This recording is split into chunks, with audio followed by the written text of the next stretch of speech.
Hi everyone, this is Nikki on the design team here at Kat Scrappiness. I'm here with you today to look at creating a beach scene. So I'm going to use a postcard die and I'm going to create a beach scene with distress oxides and Copic markers. If you haven't done it yet, make sure you hit the like and subscribe button down there on the Kat Scrappiness channel. That helps you get all the new info, new releases, and fun ways to use your dies and stamps. So let's get right into this video. We're going to start with some Post-it note tape. You could do this with washi tape, anything you have, and I'm going to make sure this line is level, but I'm going to create a level line. This is going to be my sky part of the card. Or I guess you could call that the horizon. So I'm using a ruler to help me make sure that I've got this exactly straight. The other nice thing is through this mat, I can see my grid below. I don't know if you can see that through the mat or not, but having a grid as your background really helps. So I made sure I got this level. Now I'm gonna add some tumbled glass. This is my favorite color for skies. So I'm just going to blend this on the top area. Once you have that the color that you want, then you can take your Post-it note tape off, but save this tape because we're going to put it down and we're going to mask the actual light blue and create our ocean. So keep this piece of paper and then we're going to use it. I guess it's not really a piece of paper, it's a piece of tape. But keep this piece of tape and we're going to put it to mask the top. So I'm going to have barely a little bit of blue showing. You can do this with a ruler if you want. I like to barely overlap those colors because if I don't, sometimes I end up with a little white gap. So I'm just barely leaving a piece of the light blue and then I'm going to start on the ocean. And I decided I'd go ahead and do my sand first because I'm going to kind of make sand dunes here. So I'm using antique linen and tea dye. I don't think I've ever used tea dye before, so this will be a first for me. But it looks really good when I was practicing on this as a color of sand. So I'm going to do some of that and mix these two together, and just with my blending brush, I'm going to make myself what looks like some sand dunes. So I'm not going to outline anything. I'm not using any piece of like any pencil lines, anything. I'm just doing it with my brushes. So I started adding some salty ocean up top, and then I took this detail brush and I added some salty ocean to it, and I'm kind of tracing my line here. And I know that may look obvious right now, but when we blend it out, it's going to look amazing. And these little brushes from Kat Scrappiness are nice. I kind of just use them like I was, almost like I was watercoloring this area. So I'm going to create my line here and then do some blending to get this area looking better. And that way I've got my edges and I don't have to worry that I'm going down into the sand too much and not creating that defined line of where the ocean starts. Also, to help that defined line, I'm going to bring in some Copic markers that are complementary. I'm going to use E11 and I'm going to start making dots to give this some shape. So I'm going to create some little mounds of sand in different places, and I'm going to really go along my edge here. I'm not doing anything too crazy, just trying to vary the size of my dots. And this E11 color is very similar to the sand color, just enough to show up.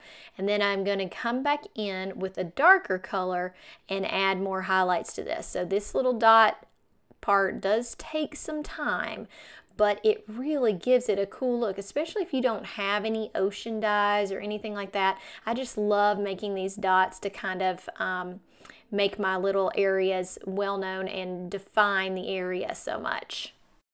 I'm also coming in with a darker color, and I'm going to come in with a gel pen. So I know I'm going to be doing lots of things in this area. It's going to be very hard to tell if you didn't do perfect dots. So next I'm going to use E33, which that color is actually called sand.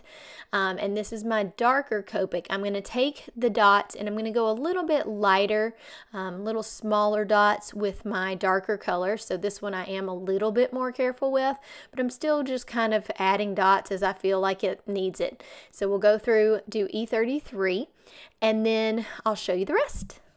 So now I'm going to start with B24, and this is the lighter color blue, and I'm going to do this. I want to do along where the surf meets the sand too, because you think of that water, to me I always think of that water bubbling up and just mixes of colors. So I'm going to put my blue there, but I'm going to make sure I also have some white dots that we'll put with our gel pen through here too, just to kind of I guess in a way, imitate that foam that you see at the sea. Oh my goodness, I miss the beach. I cannot wait to see it sometime this summer.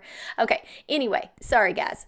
To digress, let's go and let's keep on making dots. So I'm doing B24 right now. I'm going to create some different waves just like I did with the sand. I'm just making some areas so that it's not so flat, and then we'll go in with a different color. Okay, now I'm going to do my second color of blue, which is a darker one called B28. This is a royal blue. And like with the other one, when I do my darker color, I'm doing smaller and I guess less numbers of dots too. But I'm still just being as random as I can with it. And I'm going to add these to all the places where I've made waves. And I'll show you what we do after this. So just going through, and I kind of think making these dots is a little bit therapeutic. I don't know. I love doing this. I think it's really fun, and it's just kind of mind relaxing in a way. So have fun with this, and then I'm going to show you what the next step is. So the next step, I'm going to use some Jelly Roll pens, and these come in different sizes. The 08 is smaller than the 10.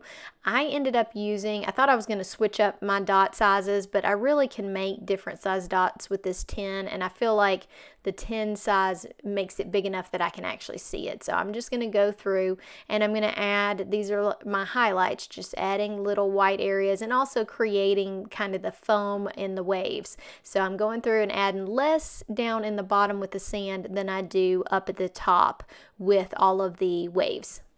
Okay, so here is the reveal of this fun background. So easy. It does take a little bit of time to make your dots, but it's a great way if you don't have any ocean themed things and you're wanting to make a fun summer card.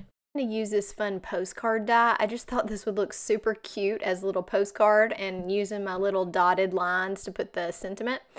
I'm also using some stamps from the Gnome, the summer Gnome set, and these guys are so cute. They've got little swimming trunks on, you've got some little things like a surfboard, and we're gonna decorate the front of our little postcard. I'm not going to do too much of this video on coloring the stamp sets, but I'm going to show you enough to make sure you know which colors I used. So I used E00 and E11 on the skin tone of the gnome, and then I'm going to use some markers that we used in the ocean for his trunks and for his hat.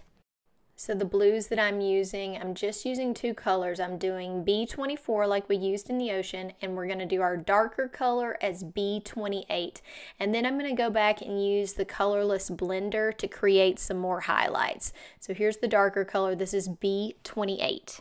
For the red, I used R46, and then I used R20, which is a much lighter color, to create the highlights. You could have done that with a colorless blender, but any of the lighter colors is going to give you that effect.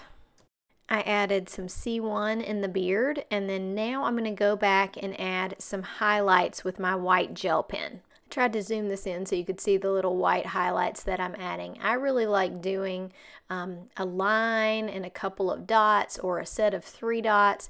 With this one too, it's always fun to follow the curve of something, so you'll see me do that. I don't necessarily put them all on one side. I tend to like both sides to have white highlights.